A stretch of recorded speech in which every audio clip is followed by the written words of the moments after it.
இந்த இஷ்யூவோட சீரியஸ்னஸை ஸ்டாலின் டக்குன்னு உள்வாங்கி இந்த அறிக்கையை கொடுத்துட்டாரு நம்ம எடுத்துக்கலாம். கண்டிப்பா தாராளமா எடுத்துக்கலாம். இப்ப இதோட இம்பாக்ட் என்னவா இருக்கும் சார்? இது வந்து நாடார்கள்ட்ட ஒரு பெரிய இம்பாக்ட் கிரியேட் பண்ணுமே. இப்படி நம்மள பேசிட்டாங்களே அப்படின்னா ஏற்கனவே ஆதரவா வந்த ஒரு சில சதவீதமும் நெருக்கடிக்குள்ளார போயிடுல. என்னன்னா ஸ்டாலின் பேசல, ஸ்டாலின் பேசாம திருச்சி சிவா எதுக்கு பேசுறாங்கிறது திருச்சி சிவாவுக்கே தெரியும். இன்னும் அதை தூக்கி போட்டு எங்களை நாங்களே கிளைம் பண்றதெல்லாம் வேண்டாம் சிவா, நீ எதுக்கு பேசுறேன்னு சிவாவுக்கே தெரியும்.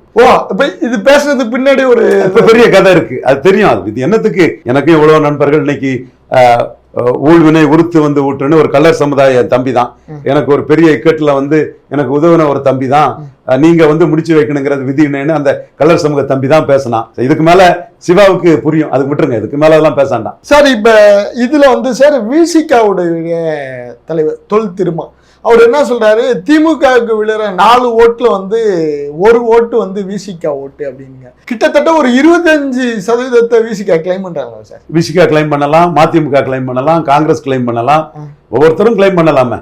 விசிகா ஒரு கான்ட்ரிபியூஷன் கொஞ்சம் அதிகம் பண்ணக்கூடிய ஒரு கட்சிங்கிறனால அவங்க அதை கிளைம் பண்ணலாம், அதுல எந்த தவறும் இல்லையே.